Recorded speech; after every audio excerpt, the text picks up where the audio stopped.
2 करोड़ की सड़क और नाली के निर्माण के लिए कुल 11 ठेकेदारों ने टेंडर भरा था और जहां पर 8 ठेकेदारों का टेंडर बिना ही निविदा खोले ही उसको निरस्त कर दिया गया था। 3 को रखा गया था और 3 में से एक चहेते को किस तरह से इस टेंडर को मिला गया।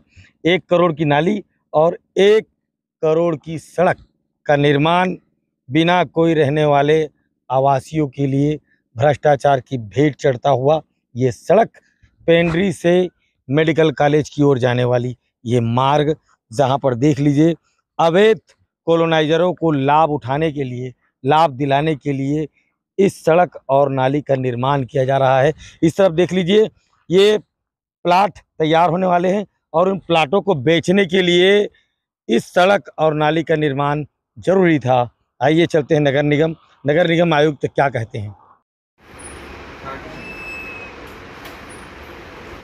8 लोगों ने भरा हुआ था, 8 का टेंडर बिना खोले रिजेक्ट कर दिया गया और सड़क अभी पूरी बनी नहीं हुई, क्या बात है? ये आपके माध्यम से मामला संज्ञान में आ रहा है, इसमें मैं देखता हूँ और जो भी होगा आवश्यक कार्रवाई की जाएगी। सर 90 महीने की है, 22वें महीने में देखना पड़ेगा, जानकारी एक बार देखनी पड़ेगी, मुझे नस्ती में आके देखना पड़ेगा, उसके बाद जो आवश्यक कार्रवाई होगी निश्चित रूप से किया जाएगा।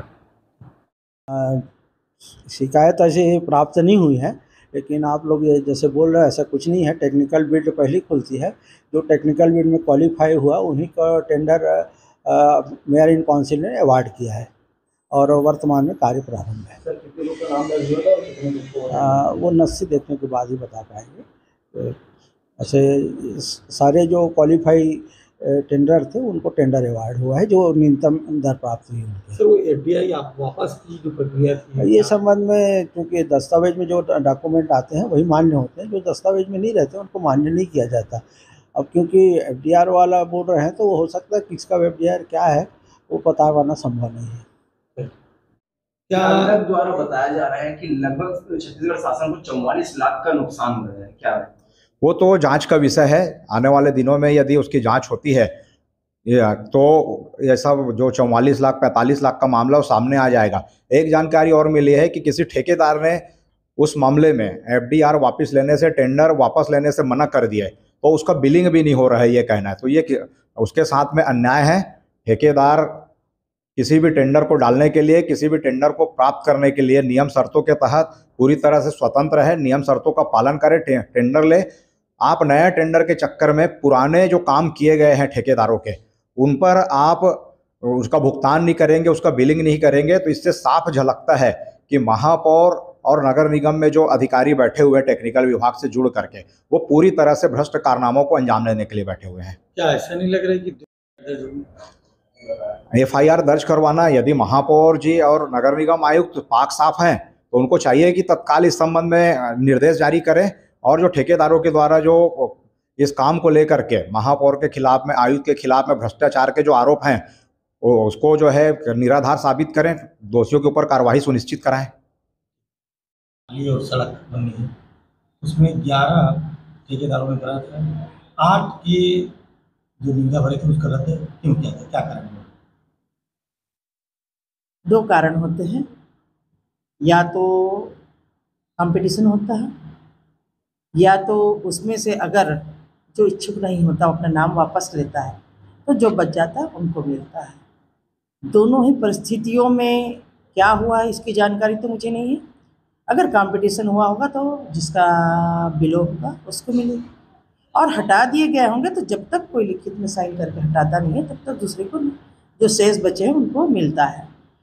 तो दोनों ही प्रक्रिया पूर्णतः नियमितः होते हैं।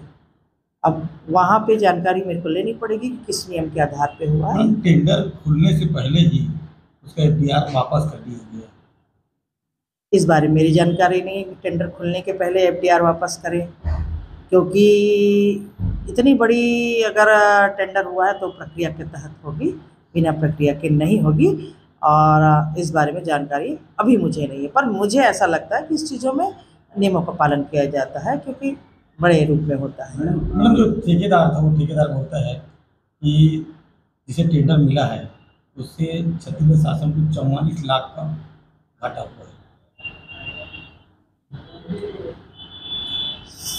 शासन को घाटा हुआ तो साबित करना पड़ेगा, उनको बोलना पड़ेगा अगर आरोप लग रहा है तो।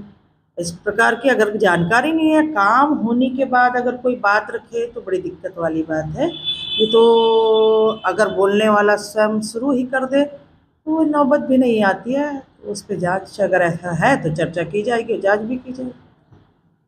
तो क्या कार्रवाई की, क्या जानकारी मिली आपको? जानकारी तो अभी तक कुछ नहीं दिया है आयुक्त महोदय ने।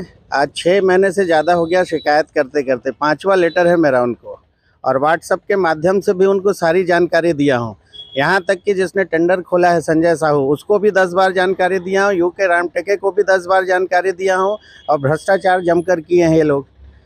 जब कोई टेंडर डालता है या कोई निविदा में भाग लेता है तो जब तक किसी को वर्क आर्डर जारी नहीं होता तब तक दूसरे जिसको निविदा नहीं प्राप्त हुआ है उनका FDR DD वापस नहीं किया जाता है। 7वें महीने में ये मुझे धमकी दे दे के यूके रामटेके द्वारा, जिसका सारा प्रमाण मेरे पास मौजूद है, वीडियो रिकॉर्डिंग है, ऑडियो रिकॉर्डिंग है और सारी जानकारी मेरे पास उपलब्ध है। मैं इनको बार बार आगाह किया हूँ कि साहब आप भ्रष्टाचार कर रहे हो, आप इस तरह का गलत काम ना करें, क्योंकि मैं कांग्रेस पार्टी का कार्यकर्ता हूं और श्री भूपेश बघेल जी का सपना है कि छत्तीसगढ़ को भ्रष्टाचार मुक्त बनाना है।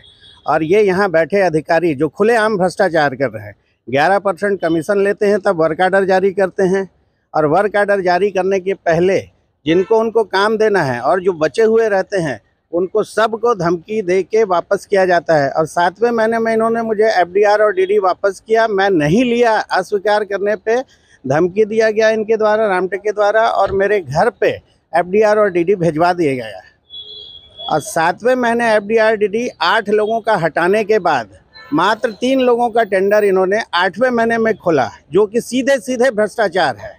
और शासन को इन्होंने 44 लाख की क्षति पहुंचाई है, क्योंकि मेरे द्वारा जो टेंडर डाला गया था वो 18% बिलों में डाला गया था।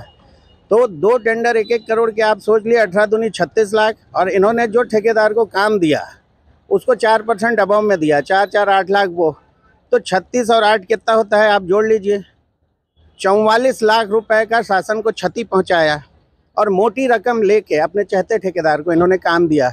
और उसकी जांच करने के लिए मेरे द्वारा 5 बार इनको लेटर लगाया गया है, आज तक इनके द्वारा जांच नहीं किया गया है। व्हाट्सएप के माध्यम से भी मैं सारी जानकारी दिया हूं इनको, और इन्होंने देखा है और मुझे उसके लिए नमस्ते लिख के भेजा है, सब लिखा है, लेकिन उसमें जांच कुछ नहीं किया है। इसमें पूरी मिलीभगत है सभी अधिकारियों का, और उससे संबंधित जितने लोग, टेंडर से मिलीभगत जितने लोग हैं इस घोटाले में शामिल, सबका इसमें रोल है। जी अपना नाम बताएं। निखिल दास वैष्णव, फर्म मेरा देवांशी क्रिएशन है, उसी नाम से मैंने इन पे जांच के लिए आवेदन लगाया है। और मैं राज्यपाल के यहाँ लेटर लगाने जा रहा हूँ, मुख्यमंत्री जी के यहाँ जा रहा हूँ लेटर लगाने, आर्थिक अन्वेषण ब्यूरो में जा रहा हूँ, सचिव महोदय को दे रहा हूँ, माननीय नगरीय निकाय मंत्री को लेटर दे रहा हूँ, प्रभारी मंत्री जी को दे रहा हूँ, और उच्च न्यायालय जा रहा हूँ। ये मेरा आखिरी कदम। मैंने विपक्ष के नेता प्रतिपक्ष किशुन यादव को भी 10 बार इसकी जानकारी दी है। किशुन यादव ने व्हाट्सएप में मुझे सारी जानकारी ली और बोला कल मैं इनके खिलाफ जांच के लिए आवेदन लगा रहा हूं। बोले आज तक उसने भी जांच के लिए आवेदन नहीं लगाया। तो ऐसा लगता है कि सब मिलीभगत से चल रहा है सारा चीज यहाँ, यानी कि निगम में पूरा भ्रष्टाचार, टोटल नीचे से लेके ऊपर तक पूरी मिलीभगत से चल रहा है सारा काम। इसकी जांच हो जाए, दूध का दूध और पानी का पानी हो जाएगा।